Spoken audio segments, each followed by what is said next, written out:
Bismillahirrahmanirrahim.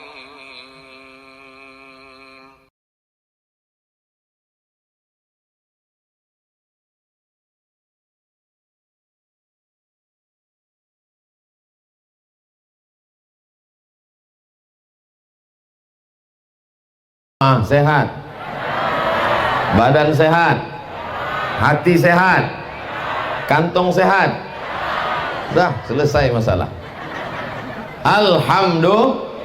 Alhamdulillahi rabbil alamin, wassalatu wassalamu ala ashrafil khalqi ajma'in, sayyidina wa maulana Muhammadin wa ala alihi wa sahbihi wa man da'a bi da'watihi wa istanna bi sunnatihi ila yaumi liqa'i rabbih wa ba'du. Udah selesai fotonya.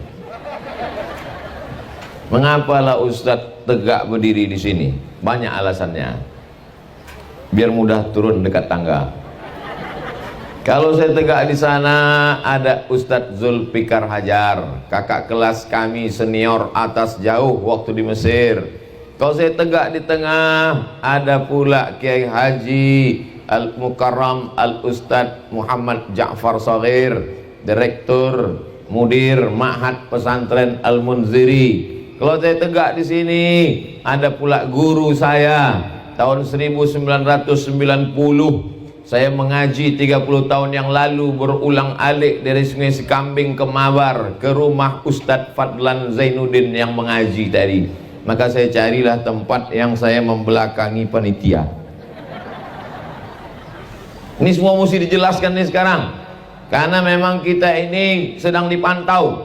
Jangan sampai ada fitnah di antara kita, jangan sampai ada dusta di antara kita. Tujuan kita berkumpul ini insya Allah niatnya baik, maka yang turun juga rahmat Allah baik-baik insya Allah. Amin.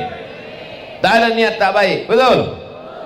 Di depan kita ada asrama putri. Saya tidak pernah diminta untuk meletakkan batu pertama, karena banyak yang saya letakkan batu pertama sekaligus batu terakhir, dan jamaah tahu itu. Maka saya selalu diminta untuk menandatangani prasasti peresmian. Tadi saya diminta pagi, tanda tangan prasasti peresmian rumah Quran. Udah selesai foto-foto, saya tengok di jalan fotonya, tanggal 20 Maret 2020. Loh, kenapa baru tadi ditandatangani? Undangannya udah lama, sekarang Ustadz baru bisa datang gara-gara Covid. Jadi Maret kemarin jadwalnya, saya tak bisa datang karena Covid. Akhirnya ditunggu Covid ini tak pulang dia ke Wuhan. Saya datang, belaga kami sama Covid itu. Bapak Ibu yang dimuliakan Allah Subhanahu wa taala, kullu mri'in tahta zilli sadaqatihi. Nanti kita di akhirat bangkit dari kubur, idza samaa'u fatarat, langit terbelah, wa idzal kawakibu tasarat, planet bertabrakan, wa idzal biharu fujjirat, lautan diledakkan, wa idzal quburu bu'zirat, semua yang dikubur bangkit tegak berdiri di padang mahsyar. Alimat nafsum ma qaddamat wa akharat. Hari itu orang baru sadar apa yang sudah dibuatnya menjadi amal menghadap Allah Subhanahu wa ta'ala. Tak ada tempat bernaung di padang mahsyar, karena tukang tenda pun tak mati bawa tenda. Hai tukang-tukang tenda, jangan kalian sombong. Kalian pikir kalian mati bawa tenda? Ibu-ibu tak ada satupun yang mati membawa payung. Walaupun kemana-mana setiap undangan bawa payung. Ada ibu-ibu pernah lihat orang mati bawa payung? Tak ada. Lalu di mana kita bernaung di akhirat nanti? Tenda tak ada, ada masjid. Wa takunul jibalu kal ihnil, bukan mampus, maufush. Hebatnya Al-Quran, maknanya dengan penyebutan hurufnya sama. Ketika disebutkan huruf nun dengan fa, maaf, berterbangan macam bulu kambing ditiup angin. ambil bulu kambing, letakkan ke tapak tangan, tiupkan, mau berterbangan bulu kambing dihembus angin. Kalau tak dapat bulu kambing, bulu ketiak. Berterbangan macam bulu kambing dihembus angin. Gunung Kidul, Gunung Bromo, Gunung Kelut, Gunung Merapi, habis semuanya terbang. Kalau Gunung Kidul, Gunung Bromo, Gunung Kelut, Gunung Sibayak, Gunung Merapi macam bulu kambing dihembus angin, lalu Abdul Somad hari itu macam apa? Dibayangkan ibu tuh, saya mulai yang batin, saya ketawa. Tak ada tempat kita bernaung. Lalu di mana kita bernaung? Nabi SAW menjelaskan, kullu mri'in tahta zilli shadaqatiki, orang akan bernaung di bawah apa pula somat? Orang akan bernaung di bawah solawat pula kata dia. Orang akan bernaung di bawah sedekah. Jadi kalau ada di antara ibu bapak ini yang bersedekah 1 sak semen, nampak nanti di atasnya 1 sak. Nampak 1 sak. Kalau ada yang bersedekah 1 triplek, nampak 1 triplek. Kena hujan 3 kali bergulung. Kalau ada yang bersedekah plastik, nampak plastik. Udahlah plastik, bolong-bolong pula. Macam inilah yang sedekah ini dia. Tapi kalau ada yang bersedekah, dia banyak melimpah ruah, tiang-tiang cor besi, semen, kosen pintu, maka itulah yang paling mulia. Saya tidak menyuruh bapak ibu bersedekah, saya cuma cerita aja. Oh sedekah silakan, tak sedekah tak apa-apa. Tengok aja nanti di akhirat. Ada duit beli cincin, ada duit beli gelang, ada duit beli subang, ada duit beli anting, ada duit beli rantai. Begitu pergi undangan, merah muka itu. Kenapa merah? Anting 2 on sebelah. On gitu. Apa kabar bu? Sehat nih. Saking beratnya emas-emas itu. Kalau mau tidur malam, buka rantai, buka gelang, buka anting, buka subang, buka gelang kaki, diletakkan 1 cuci tangan penuh. Begitu jam 2 malam, mati. Kemanalah pergi emas, subang, rantai, anting tadi? Dia ambil ibu yang baru. Sekarang iyalah ketawa. Waktu dengar ceramah saya ini ketawa. Pas pulang nanti di jalan, betul juga kata Ustaz.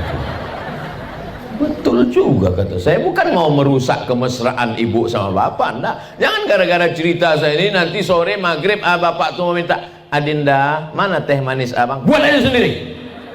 Patutlah mata kau tajam menengok cincin gelangku selama ini ya. Sudah diceritakan Ustaz Somad niat burukmu. Enggak. Niat baik bapak-bapak, menikah itu sunnah ibadah, iya kan bu? Tidak katanya. Bapak ibu yang dimuliakan Allah Subhanahu wa ta'ala, tempat kita bernaung tak lain tak bukan adalah sedekah.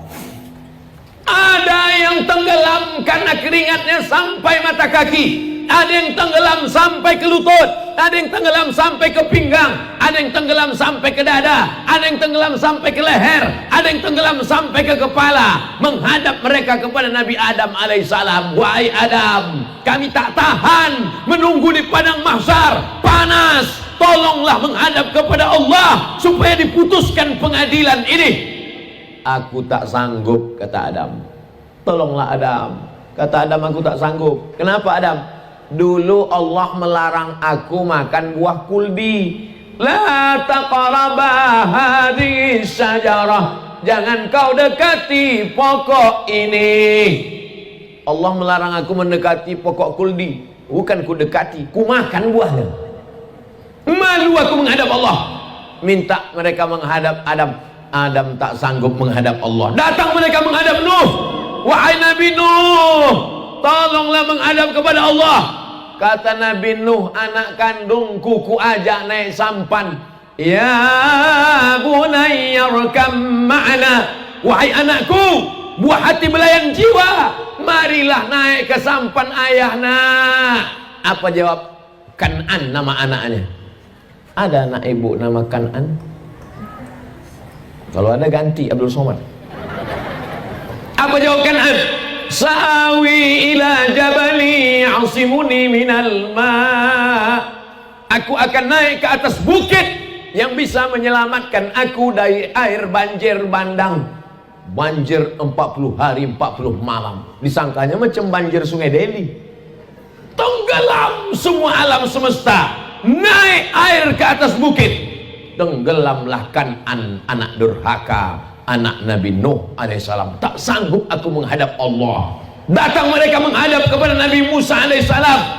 Kata Nabi Musa, aku tak sanggup menghadap Allah, karena ketika aku naik ke atas bukit Tursina menerima wahyu, umatku Bani Israel menyembah patung sapi yang berlobang lehernya, masuk angin kencang. Dibuat patung sapi, berlobang lehernya, masuk angin kencang, berbunyi sapi itu.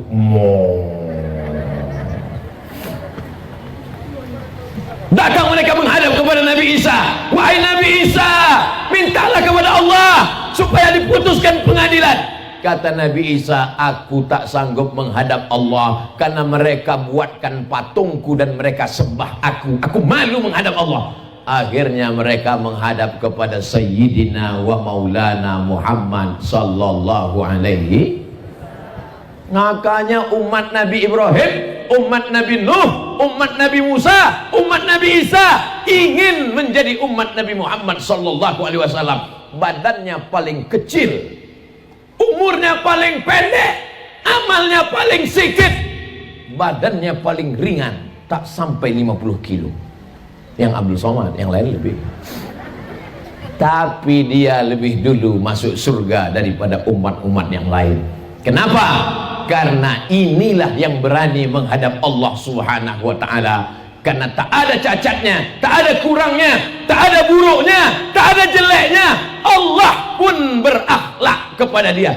Kalau kepada Adam Allah panggil namanya, ya Adam uskun anta wa zaujukal jannah. Kepada Nabi Musa Allah panggil namanya, ya Musa inni istafaituka. Kepada Yahya Allah panggil namanya, ya Yahya khudhil kitaba biquwwah. Tapi kepada Muhammad SAW ada ayat yang memanggil dalam Al-Quran, ya Muhammad. Ada? Macam hafal Quran aja. Ada bu? Tidak. Dalam Al-Quran apa kata Allah kalau memanggil nama dia? Ya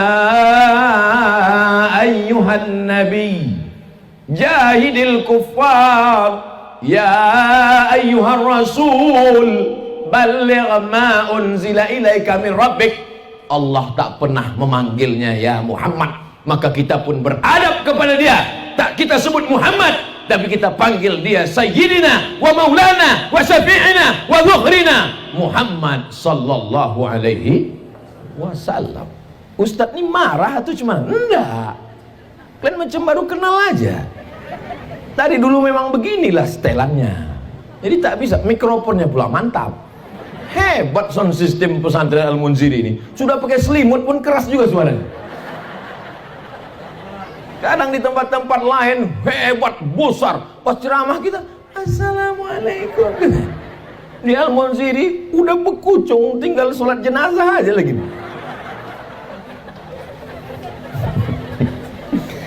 Saya sebetulnya ceramah antara ada covid tak ada covid sama aja. Cuman bedanya kalau sebelum ada covid itu nampak saya respon wajah jamaah itu.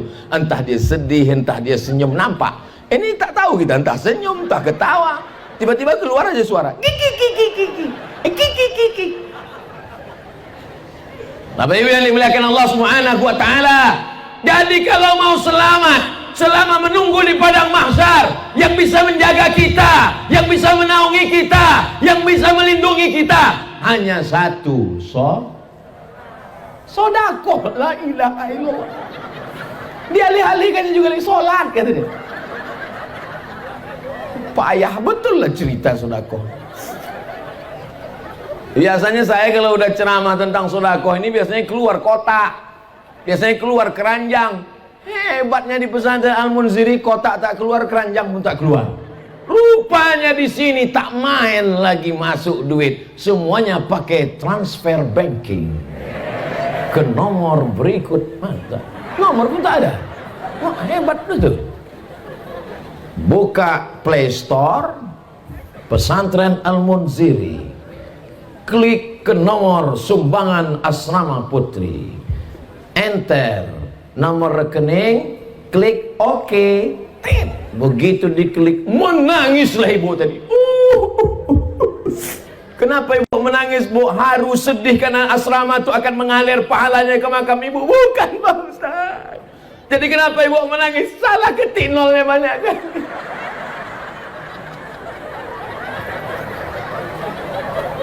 Bapak Ibu yang dimuliakan Allah Subhanahu wa taala, kalau kau ketik 1 juta, ada uangmu di sana 100 juta, yang kau sedekahkan 1 juta, mati engkau. Yang kau bawa mati yang 100 juta, apa yang 1 juta? Tak jelas pangkalnya, juta. Entah mana, ulang sekali lagi. Kalau kau sedekahkan 1 juta, di kantormu, di bankmu, di dompetmu, di kamarmu ada 100 juta, mati kau malam ini. Yang kau bawa mati 1 juta apa 100 juta? 1 juta.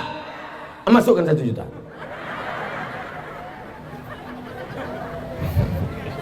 Ibu sehat? Bapak sehat? Alhamdulillah. Di tempat lain ada yang saya bilang 1 juta, demam langsung. Di tempat lain ada saya bilang 1 juta, kumat langsung. Aduh Pak Ustaz, aduh kenapa? Naik asam urat. Asam urat di sini Pak, lupa aku. Nah, yang pertama kalau kita mau mendapat naungan di padang mahsyar, maka kita mesti banyak-banyak mau sholawat juga. Oke, sholawat. Sallallahu ala Muhammad, sallallahu alaihi wasallam, sallallahu ala Muhammad, sallallahu alaihi wasallam. Ya Nabi alaika, ya Rasul salam alaika, ya Habibi salam alaika, salawatullah alaika. Banyak-banyak berselawat. Ibu-ibu yang sedang hamil berselawat, yang belum hamil berselawat, yang sudah hamil berselawat, yang hamil tak ada suami jangan berselawat. Bapak Ibu yang dimuliakan Allah Subhanahu wa taala. Yang kedua, dawu mardhakum bis shadaqah. Obati orang yang sakit di antara kalian dengan sedekah. Sudah berobat ke dokter, tak juga sembuh. Sudah berobat alternatif, herbal, kusuk, pijat refleksi, totok, udah ditusukkan semua jarum-jarum ke badanku nih Pak Ustadz, dari jarum kaki, jarum jahit sampai jarum goni, tak juga sehat Pak Ustadz. Ada satu yang belum kau coba, sesuai dengan sabda hadis Nabi Muhammad sallallahu alaihi wasallam, banyak-banyak bersedekah. Judul bukunya Al-Gharaib wa Taraib Sa'ah wa Sa'ah. Syekh Abu Ammar Al-Misri, orang Mesir. Dia bercerita tentang orang Saudi Arabia, kaya raya, sakit, pergi ke Amerika. Sampai ke Amerika, apa kata dokter Amerika? Pulang, makan enak, tidur enak, ketawa-ketawa, liburan. Nanti mana tahu Bapak Ibu sakit, na'udzubillah, na'udzubillah, na'udzubillah.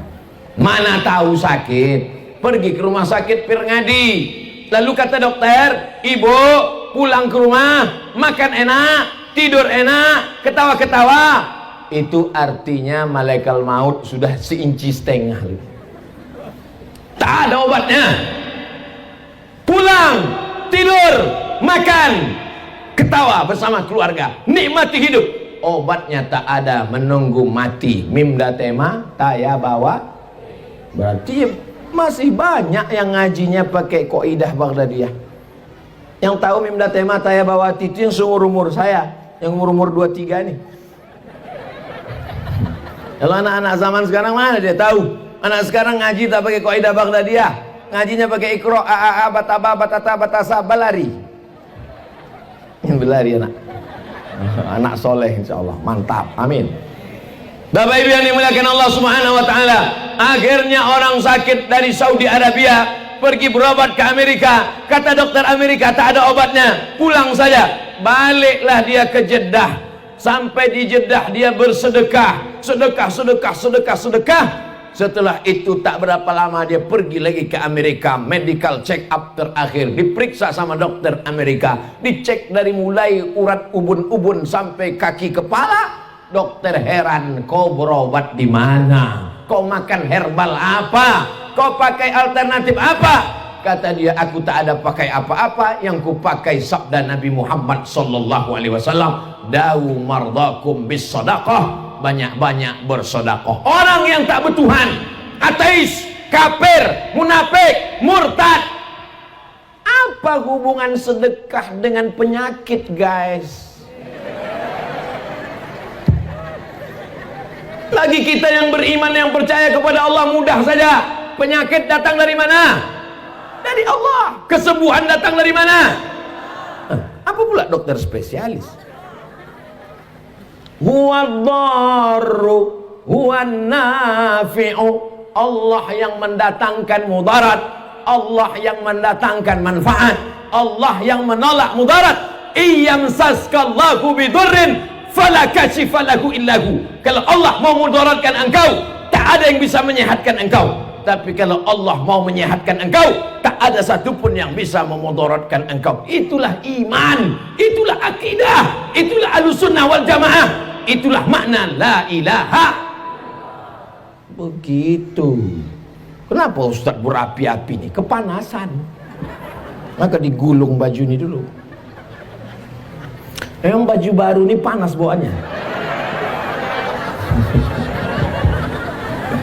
Baru dikasih orang tadi malam. Mereknya Casio, kasih orang.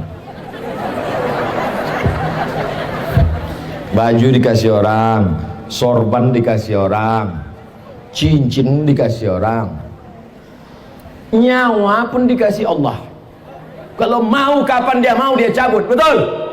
Maka ternyata sehatnya kita itu juga karena sodakoh. Akhirnya apa yang terjadi? Apa hubungan penyakit dengan sodakoh? Penyakit datangnya dari Allah, sodakoh datangnya dari Allah. Ketika kita bersodakoh, mengaji anak santriyah. Di pesantren lain laki-laki santri, kalau perempuan santriwati. Di sini berubah, yang laki-laki santri, yang perempuan santriyah. Terserahlah mau santriyah mau, yang penting santri. Mengajilah mereka tengah malam. Bismillahirrahmanirrahim. Yasin wal Qur'anil Hakim. Turun rahmat malaikat yang membelikan keramik, yang membelikan batu bata, yang membelikan semen, yang membelikan seng, yang memasangkan atap, kosen, pintu, jendela, AC, kipas angin. Maka pada saat rahmat Allah turun, penyakit-penyakit itu pun hilang. Innama amruhu idza arada syai'an ayyakula lahu kun fayakun. Dawu mardakum bisadaqah, obati orang yang sakit di antara kalian dengan sedekah. Setelah selesai ceramah, datanglah ibu-ibu. Ustadz Somad, ya Bu, saya sudah diponis dokter kena penyakit sebesar duit logam 100 perak di dalam perut saya. Namanya kista, bukan merek mobil. Kista. Apa kata dokter? Ini kami sudah cek ada kista di dalam rahim. Gimana obatnya dokter? Mesti dioperasi. Efeknya apa? Kalau kistanya dibuang sama rahimnya dicopot, maka ibu tak bisa hamil lagi. Mendengar ibu tak bisa hamil lagi, mau nangis ibu tuh habis tisu setengah kotak. Mendengar ibu tak bisa hamil lagi, bapak tuh tersenyum.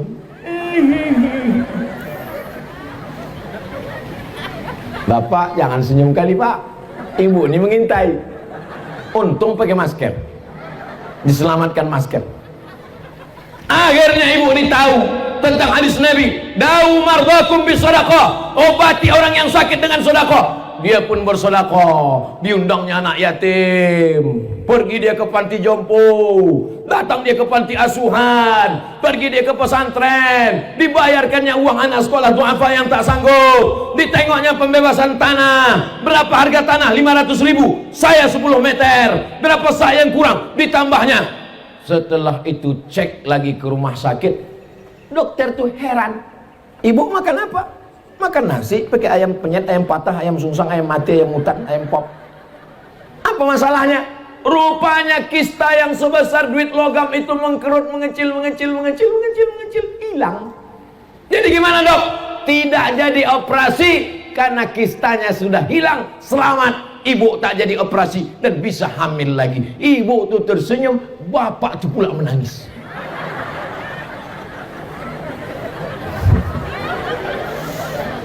Pupus sudah harapanmu Pak. Bukan main senangnya ibu-ibu ini ku tengok. Kakak mendengar bapak itu tak jadi begini lagi.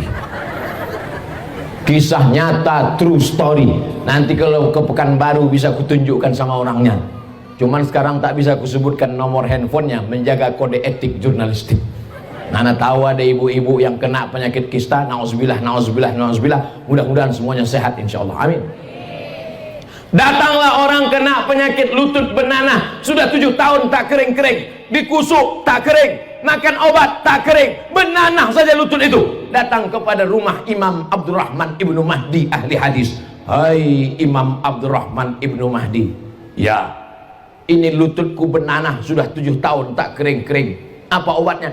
Kau sudah berobat? Sudah. Tak kering juga? Tidak. Tunggu sebentar, aku sholat sunat. Sholat sunat hajat Imam Abdurrahman Ibnu Mahdi 2 rakaat.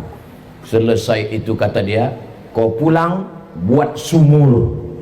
Hah? Sakit lutut suruh pula buat sumur. Pokoknya kau buat ada sumur.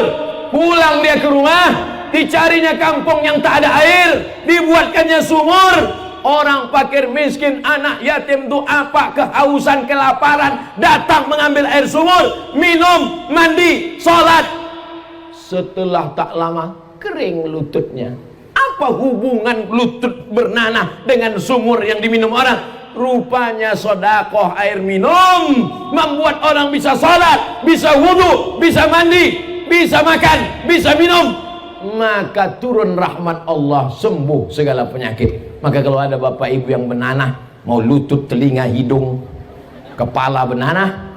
Sekarang ada anak-anak gadis perempuan yang bernanah 2, ujung hidung sama ujung dagu. Karena dagu mau mancung, disuntikkan kresek silikon tak mau mencair dengan darah, akhirnya bernanah. Mau disedot takut hilang dagu, akhirnya ditempelkanlah lintah, terapi lintah. Ditempelkan lintah untuk menyedot nanah yang ada di dalam. Lintah itu biasanya kalau sudah menempel di kulit, setengah mati kita mencopotnya, tak bisa. Tapi ini begitu ditempelkan lintah, melompat lintah itu. Apa kata lintah? Masam kali nanahnya. Maka jangan robah ciptaan Allah. Jangan kalian robah-robah. Ini banyak perempuan sekarang, dagu suntik tajam, hidung suntik tajam, cuman 2 bulan. Habis itu hidung menanah, dagu bernanah, hidung turun, dagu turun. Tinggal cari sapu lidi macam nenek sihir. Akhirnya apa yang terjadi? Sembuh kering lututnya karena sedekah air minum. Jadi kalau ada jamaah ini mau bersedekah air minum, jangan sebotol 2 botol.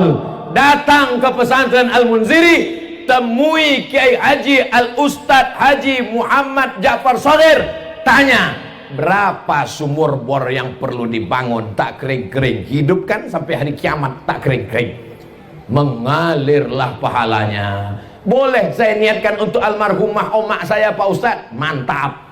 Datang sahabat Nabi bertanya, ya Rasulullah, ya ummi matat, emakku mati, Nyala kasar kali Ustaz, meninggal. Terlalu lembut Pak Ustaz, maninan. Ummi matat, aku meninggal. Apa atasaddaqu anha? Kalau aku bersedekah, apakah sampai pahalanya untuk dia?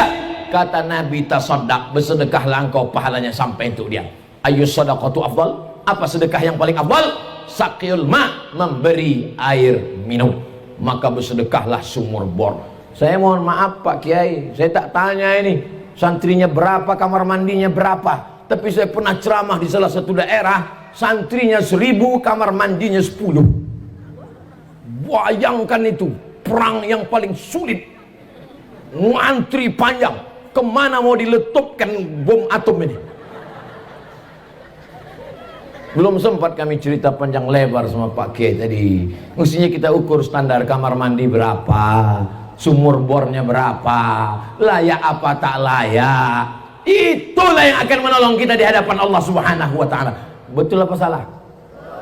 Saya tak ada maksa Bapak Ibu. Kalau salah katakan salah. Saya sudah siap mau pulang ke rumah.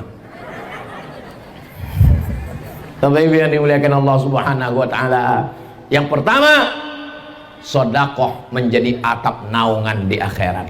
Yang kedua, kalau mau sehat walafiat, bebas dari segala macam penyakit, banyak-banyak bersolat. Saya ditanya sama jamaah, Ustadz Somad, kemarin kami tengok di Facebook di Aceh, lalu kemudian ke Medan, lalu kemudian ke Palembang, lalu kemudian ke Jakarta, lalu kemudian ke Makassar.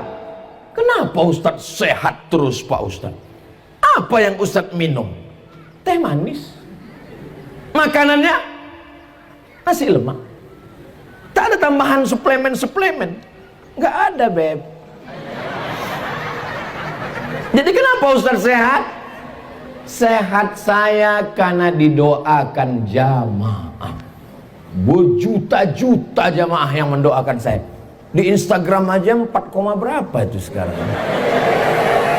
Belum lagi di Facebook. Sebentar ya, aku cek dulu. Tak enak pula kalau agak-agak data nih tak valid kan. Sabar kalian nunggu kan. Caranya buka YouTube, habis itu cari Ustadz Abdul Somad Official. Udah? Nah, sesudah dapat baru buka subscribe dulu.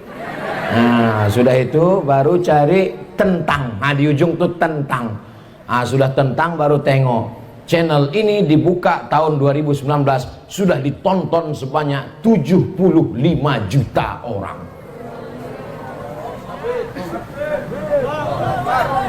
75 juta orang ini tidak semuanya suka, banyak juga setan-setan yang tangannya begini tuh, yang tangannya begini. Anggaplah setan sama hantu sama jin nyiblorong sundel bolong itu 5 juta. Tapi kan masih kalah juga kita sama 70 juta. 70 juta yang menonton saya. Bayangkan itu. Kira-kira 70 juta itu kalau ikut pilpres menang apa kalah? Tapi kalian nggak perlu khawatir, aku tetap jadi ustadz sampai hari kiamat. Jangan takut kalian. Kemana ceritanya tadi? Mundur balik ke belakang. Bahwa kita didoakan orang. Makanya saya kalau kemana-mana jumpa saya, doakan saya makcik. Aku mau berfoto dekat Ustadz Somad. Yang boleh berfoto dekat aku ini 2 mak. Yang pertama anak-anak, yang kedua nenek-nenek. Kenapa begitu? Karena kalau anak-anak yang masih muda-muda nanti dikatakan orang istri simpanan saya. Didoakan oma-oma itulah saya. Ustadz Somad ini sehatkan. Apalagi orang-orang di pesantren Al-Munziri ini. 2 bulan yang lalu jumpa saya sama Pak Kiai di Pekanbaru. Maka sejak itu setiap maghrib mereka mendoakan, saya akan Ustadz Somad, saya akan Ustadz Somad, saya akan Ustadz Somad sampai tanggal 5 ya Allah. Setelah itu mau kena COVID, mau mati, mampus sudah di situ.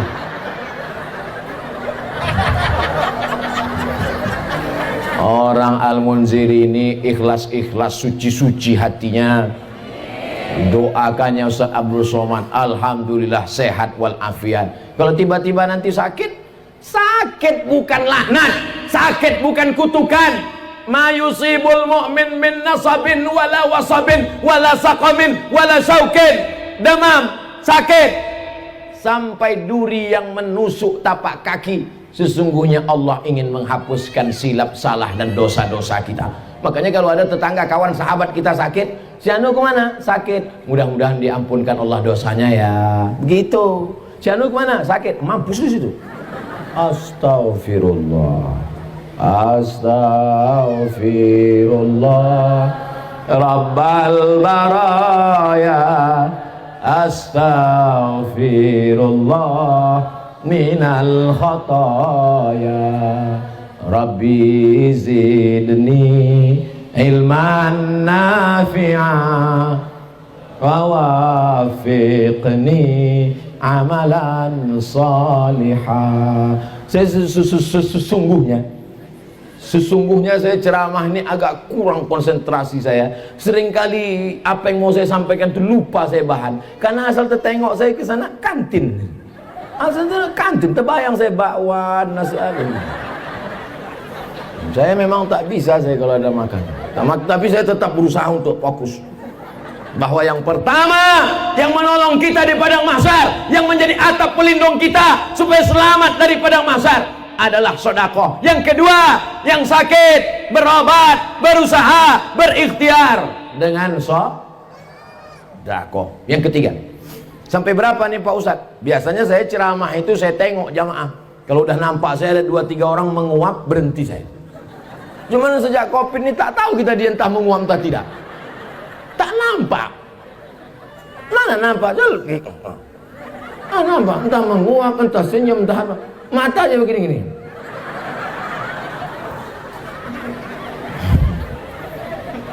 Jadi memang di mana-mana saya patok, saya ceramah 60 menit. Tadi saya mulai jam 2:30, nanti jam 3:30 kebetulan nanti berkumandang suara azan dan sholat asar. Begitu Bapak Ibu semua sholat asar, saya tengok kalian mau sholat asar, saya pun pulang. Saya tengok semuanya sibuk sholat asar, saya pun cabut. Kenapa? Aku udah jamaah taklim. Saya udah jamaah taklim tadi duluan. Jadi jangan nanti pas saya pulang, oh ustadz itu yang kalian ikut itu, ceramah aja mantap, sembahyang pun tidak. Banyak orang sedang mengintai-ngintai kesalahan kita sekarang, betul? Yang tak betul yang bilang betul, bilanglah tidak. Yang ketiga, shadaqatus sirri tadfa'u mitatassu'. Sedekah menolak mati su'ul khatimah. Kemarin tetangga kita yang ikut-ikut 17 Agustus manjat pinang itu mana dia? Pak RW, mati kita Pak RW. Meninggal kenapa? Sakau. Syanu meninggal kenapa? Pas main gaple, kelepak mati. Syanu meninggal kenapa? Pas nyanyi dangdut. Jatuh bangun aku, kelepak mati. Kalau mau selamat supaya mati husnul khatimah, kita diajarkan tuan-tuan guru berdoa, Allahumma khtim lana bi husnin wala takhtim alaina bi su'il khatimah. Tapi jangan lupa, ini yang ketiga, sedekah menyelamatkan orang dari mati su'ul khatimah. Amal banyak, sholat sunat banyak, pengajian banyak, jilbabnya panjang, sedekahnya banyak.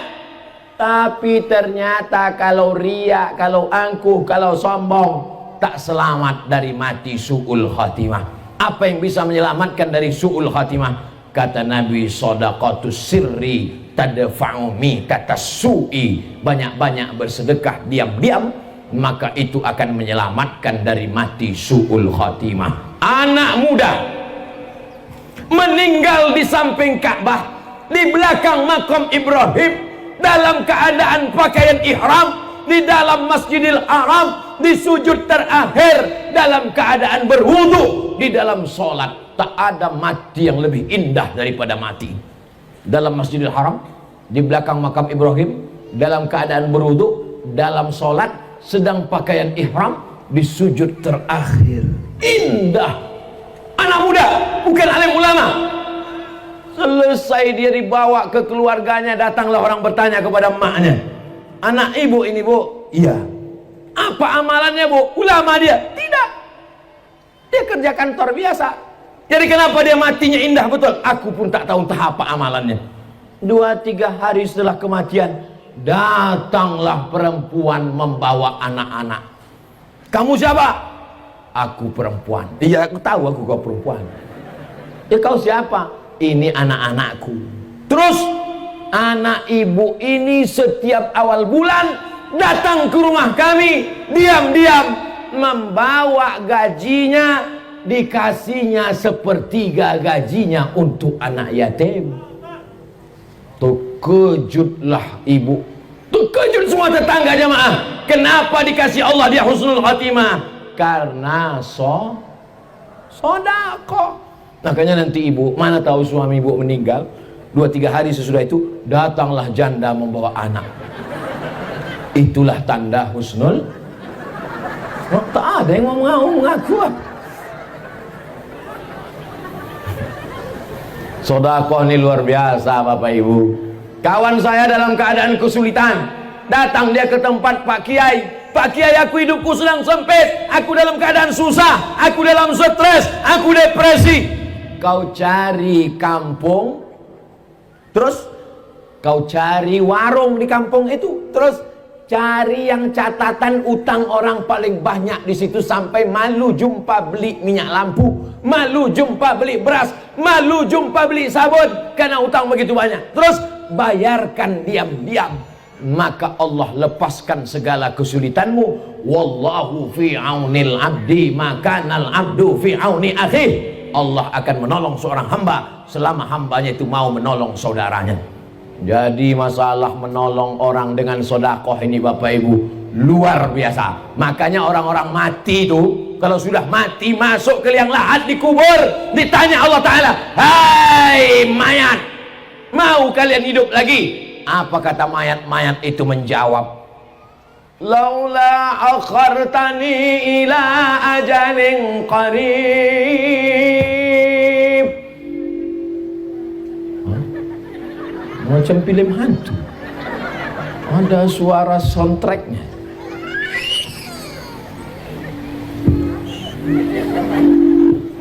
Laula akhartani ila ajalin qarib. Kata mayat-mayat yang sudah masuk dalam kubur, kasihlah aku waktu sekejap aja ya Allah, kasihlah aku hidup sebentar saja ya Allah. Tak bisa sehari setengah hari, tak bisa setengah hari 1 jam, tak bisa 1 jam 1 menit, tak bisa 1 menit 1 detik, hidupkan aku. Kalau kau kuhidupkan, kau mau apa? Apa jawab dia? Fa as-sadaqah. Kalau aku hidup sekejap, aku mau bersedekah. Kenapa Ustaz dari tadi ceramahnya ke sini terus? Kenapa tak ke sana?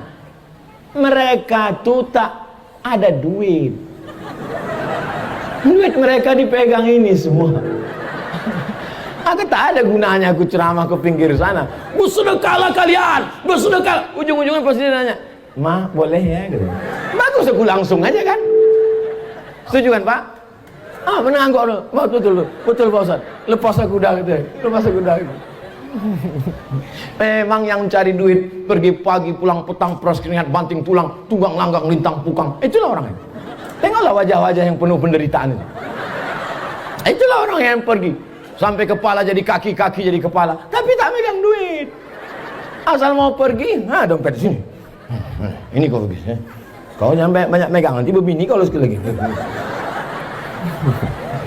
Tapi insya Allah tak apa-apa Bu. Niat ibu baik kan Bu kan?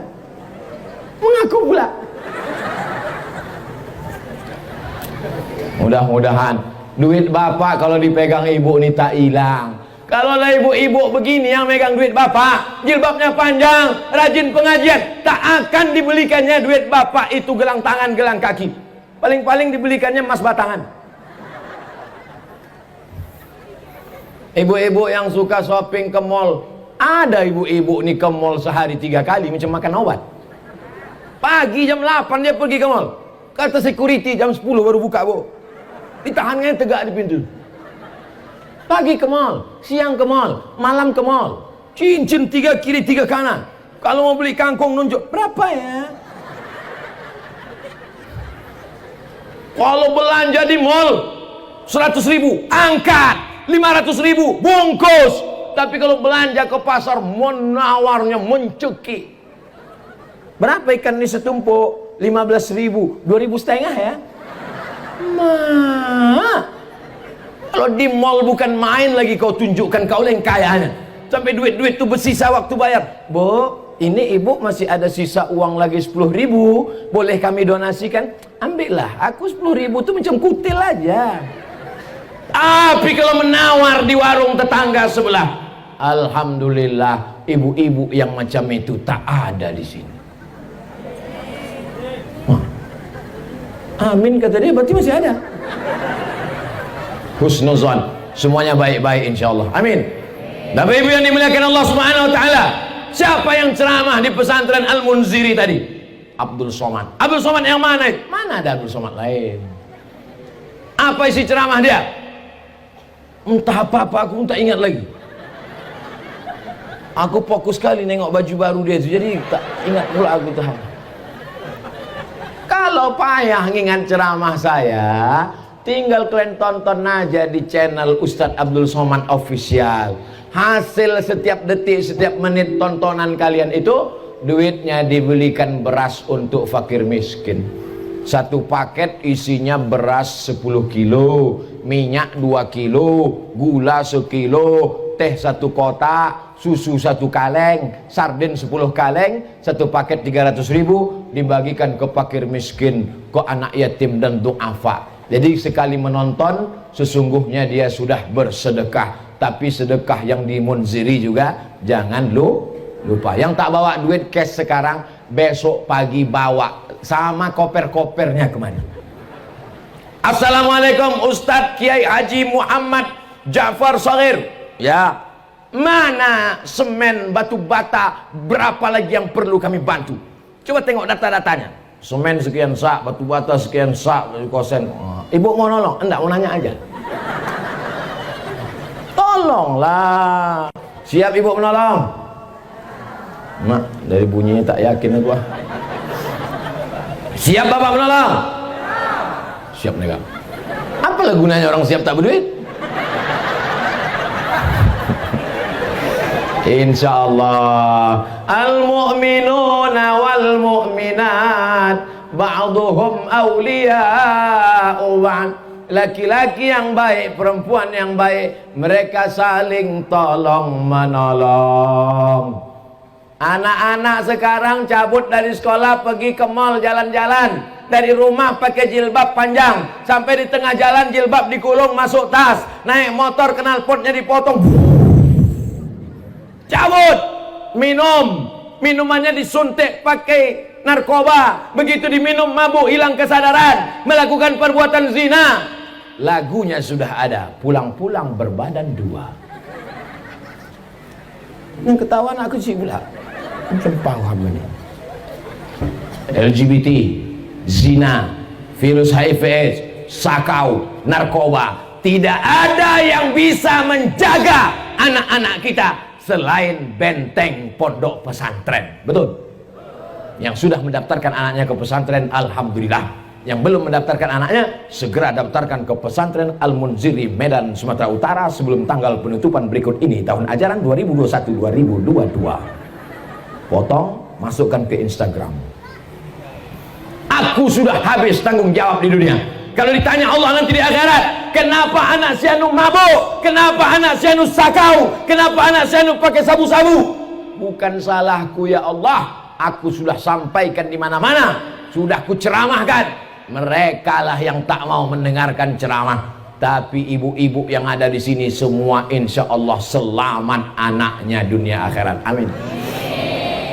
Oma ayah saya nun di Kabupaten Pelalawan, dari Pekanbaru 3 jam lagi ke arah Jambi. Saya disekolahkan pesantren Darul Arafah Lau Bakri Deli Serdang, Sumatera Utara. Menengoknya setahun sekali. Beruntung betuahlah kalian yang ditengok. Banyak anak-anak santri ini minta tengok pula sekali 3 hari, sehari 3 kali. Minta bawakan keripik pedas lah, bumbu pecal, banyak betul lah kau. Balik aja kau ke rumah. Kami dulu setahun sekali baru ditengok. Orang tua di Riau, saya kuliah sekolah di pesantren Darul Arafah. Tak ada perempuan. Ini masih untung ada santriah. Kami tak ada santriah. Laki-laki semua. 1.800 santrinya. Laki-laki semua. Tengok kanan laki-laki, tengok kiri laki-laki. Kalau mau menengok perempuan, pas makanlah bibi-bibi yang masak di dapur. Bukan baik bibi itu. Ngantri lah kami bawa piring. Bi, kata Pak, kelepak. Lewat. Hari Sabtu, hari Ahad, hari libur. Wah, datanglah nenek-nenek menjenguk cucunya. Itulah, cantik juga nenek-nenek itu kadang-kadang. Jadi kalian di pesantren nih enak, cantik, indah, alamnya luar biasa. Saking makbulnya doa orang di pesantren. Dari tadi malaikat sudah mau menurunkan hujan. Tak hujan-hujan. Ditahannya. Gimana? Kuturunkan? Tunggu dulu, selesaikan ceramah Abdul Somad dulu. Sikit lagi. Saking kan hebatnya doa santri-santri. Mereka berdoa, kenapa doanya makbul? Karena mereka dekat dengan langit. Itu di atas.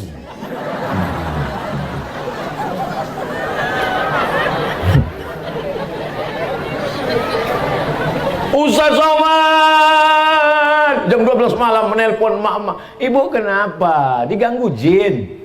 Bukan Pak Ustaz, anakku. Kenapa anak ibu? Anakku bawa motor Kawasaki Ninja, nguput ke sana kemari, mau kularang udah tak bisa. Kalau kularang dibawakannya perang panjang. Kenapa? Kabel-kabel otaknya sudah korslet dibuat narkoba. Apa lagi yang mau dilakukan? Nasi sudah jadi tai ayam. Anak sudah mabuk, otaknya sudah rusak. Ibu masih cerita bubur juga lagi. Udah rusak udah otaknya. Ustaz Somad, tolong doakan anak saya Pak Ustaz. Ustaz datang ke rumah. Anak ibu kenapa? Tak tahu pagi, tak tahu siang, tak tahu malam, tak tahu makan, tak tahu sholat. Asik main game online di kamar. Tolonglah Ustaz doakan. Tak tahu aku doanya. Belum ada dapatku doa Nabi. Allahumma inni a'udzubika min game online. Siapa yang memberikan handphone? Aku Pak Ustaz. Siapa yang mengasihkan kamar besar? Aku Pak Ustaz. Siapa yang membelikan layar monitor TV besar? Saya Pak Ustaz. Siapa yang membelikan paket? Saya Pak Ustaz. Siapa yang buat dia kecanduan?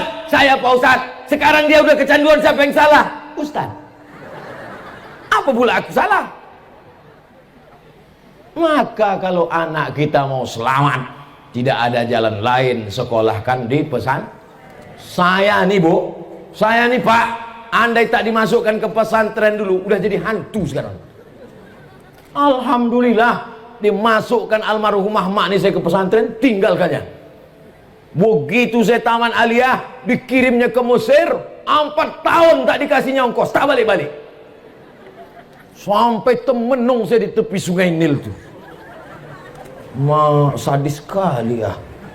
Tak jadi bunuh diri. Rupanya sudah habis. Tadi dimulai 2:30, sekarang 3:30. 60 menit kita bersama. Mudah-mudahan 60 menit ini menjadi nilai amal soleh. Jangan kemana-mana setelah pesan berikut ini. Bagaimana cara kita menyikapi wali santri yang masih ragu dalam menitipkan anaknya di pesantren? Hampir tiap 3 kali seminggu datang sehingga anaknya terganggu belajar. Itulah yang kusampaikan tadi. Kan udah kusampaikan itu udah. Janganlah kalian tengok anak itu sering. Udah kusampaikan tuh kan. Tengok dia 1 semester, tengok dia pas libur aja jebut. Sayang sama anak bukan kalian letakkan di celah ketiak. Sayang sama anak bukan dibelikan motor, dibelikan mobil. Sayang sama anak dikasih handphone mahal, gadget 25 juta, motor 100 juta. Sore pergi ke sana kemari. Orang sedang sholat maghrib. Wainil maghdubi alaihim waladdallin. Ada yang di belakang keceplosan, mampus gitu. Tiang listrik mati. Sayang sama anak, tinggalkan di pesantren. Ibu kalau mau menangis, Bu, jangan waktu di pintu ini. Tinggalkan dia sini. Ku tinggalkan kau di sini supaya kau jadi orang. Ku tinggalkan kau di sini supaya kau jadi ulama. Ku tinggalkan kau di sini supaya kau menjadi polisi, jadi tentara, jadi hakim, pengacara. Belajar kau baik-baik. Kalau mau nangis, udah keluar agak-agak jauh, ada pokok-pokok sawit. Berhenti menangislah di bawah tuh.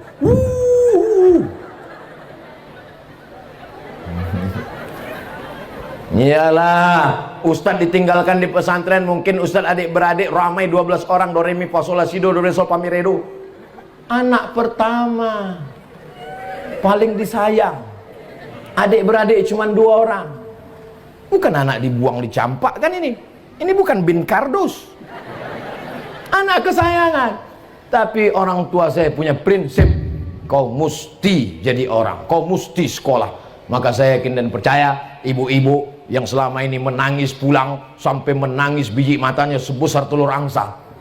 Oh, nangislah ibu tuh. Oh, kenapa bu? Aku tadi ke pesantren kasurnya tipis. 2 minggu yang lalu ku tengok anakku Pak Ustadz tipis kasurnya.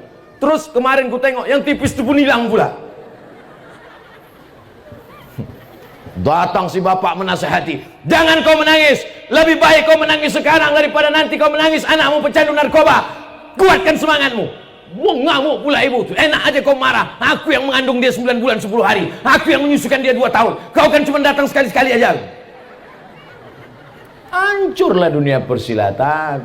Maka insya Allah kalau bapak bekerja sama dengan ibu, selamatlah anak-anak kita. Yang menyelamatkan diantaranya pesantren Al-Munziri ala hazihin niyah wa kulli niyatin solihah.